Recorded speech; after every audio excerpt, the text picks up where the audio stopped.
qu'avait laissé Jean le bûcheron, en sortant de la forêt de là-bas, la forêt de cochons. Et Jean le bûcheron a entendu qu'on lui a dit que là-bas, de l'autre côté, dans la vallée, il y avait une autre forêt, sans géant cette fois-ci, et une vraie forêt, une forêt de cochons où il y avait des sangliers tout le temps. Jean le bûcheron avec sa scie, tu sais, la scie avec les dents recourbées. Il a été dans l'autre forêt pour pas réveiller le géant, essayer cette nouvelle scie-là, celle qui lui manquait. Oui, parce que quand les dents sont bien droites, alors tu peux manger le bois qui est bien sec. Mais quand les dents sont recourbées, alors là tu peux même scier le bois qui n'est pas tout à fait asséché, du bois vert, on appelle ça, et c'est bien nécessaire le bois vert, tu penses bien. Tiens, un exemple par exemple en arrivant dans cette forêt-là, dans cette forêt de cochons. Qu'est-ce qu'il voit en bas? On est au mois d'octobre, qu'est-ce qu'il voit en bas des pieds? Il voit des petits rejetons. Des rejetons, ça veut dire des petits bois verts qu'il suffit de couper avec sa nouvelle scie, sans problème.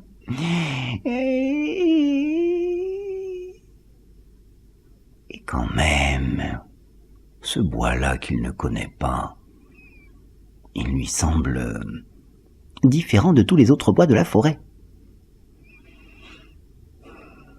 Allez, on va commencer par celui-là, se dit Jean. Et voilà Jean qui scie un arbre qui, en s'écrasant par terre, pousse son dernier cri, un cri de tonnerre, et au moment de mourir, il entend l'arbre lui dire « Profite entièrement de moi comme le cochon ». Et voilà Jean qui se dit que maintenant, les arbres commencent à lui parler. Comment ça, comme le cochon, profites-en, comme le cochon entièrement? Oui, parce qu'on dit, dans le cochon, tout se mange. On prend tout dans le cochon, on mange tout. On utilise entièrement le cochon. Et alors cet arbre-là, bon, son bois. Et tu crois que ces fruits, là, ces trucs marrons là, tu crois que ça aussi ça pourrait se manger? Il y en a quelques-uns tombés par terre, forcément, les boxes sont vertes, tu sais, les armures avec les épines à l'intérieur où il y a les marrons, enfin les châtaignes quoi.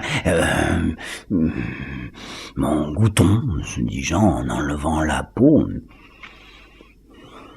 c'est bon, un peu sucré même.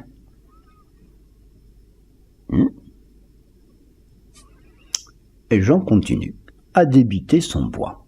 Il fait des belles bûches, les taille comme des planches et se rend compte à ce moment-là que ce bois-ci, quand il est bien sec, il est même plus dur, plus résistant que tous les autres bois qu'il a utilisés jusqu'à présent. Pour faire les toitures, ça va être un super bois. C'est un secret, se dit Jean. Et à ce moment-là, d'avoir travaillé, il a forcément très faim. Mais il commence aussi à faire un peu très froid. Alors, Jean prend le bois qu'il va pas utiliser, qui est là, et il met le feu à ce bois-là, et puis il prend les châtaignes, enfin les marrons qu'il y a par terre, il commence à enlever la peau brune marron qu'il y a tout autour, le manger. Tout d'un coup, il dit, mais ça sent bon, qu'est-ce que c'est ça qui sent bon comme ça? C'est le bois qui brûle? Alors, au milieu du bois, dis donc, au milieu du bois, il y a des châtaignes. Il y a des châtaignes qui sont en train de roussir. Il y a des châtaignes qui sont en train de brûler. Et brûler, même oui. Alors, il les enlève comme ça. Elles sont toutes noires, elles sont chaudes.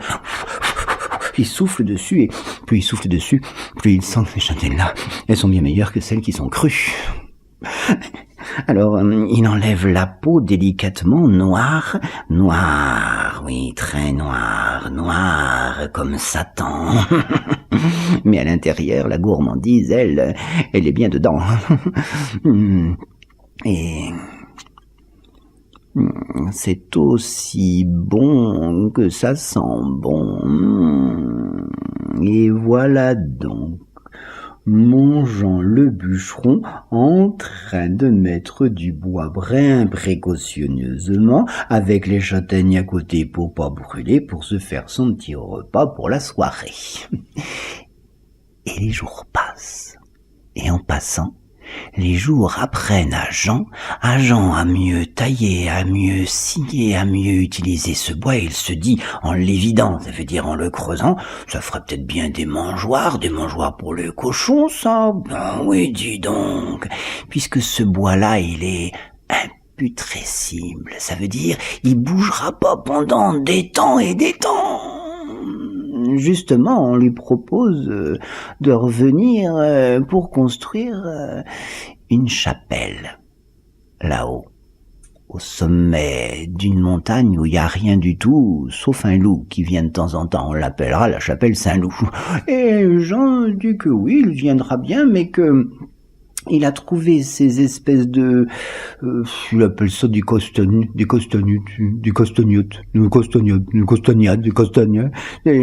et qu'il emportera ce bois-là, mais forcément qu'on lui dit pas non à Jean, c'est lui le spécialiste, alors il emporte son bois, évidemment en partant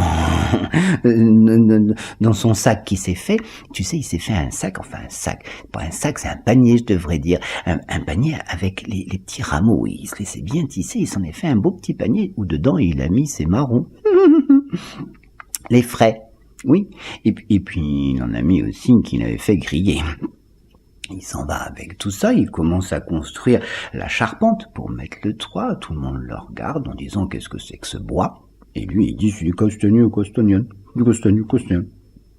comme ça, Jean Castagnon.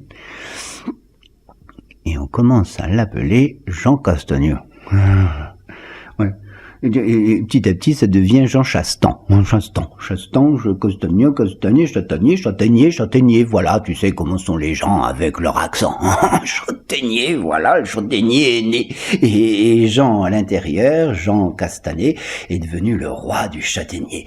De la toiture jusqu'à la cave, il a même construit des meubles à l'intérieur et des berceaux pour les enfants ou des cercueils pour les mourants, jusqu'au soir où il leur a fait découvrir cette saveur de châtaignier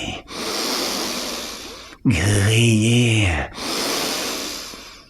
Et on dit que son fils à Jean le Castagnan, qui était si gourmand, qu'il a fait de ses châtaignes un bon argument en les faisant sécher dans une maison construite en pierre, pas très haute, avec juste un plancher. Un plancher, c'est des planches de châtaignier mises les unes à côté des autres avec un tout petit trou comme ça. On met les châtaignes au-dessus et en dessous, pendant 3 semaines, on fait du feu, un feu qui les enfume pour après pouvoir s'en servir pendant toute l'année. Et Jean le châtaignier, Jean le Chastan, et son fils le Castan, même à la Clède, on en parle encore tout le temps.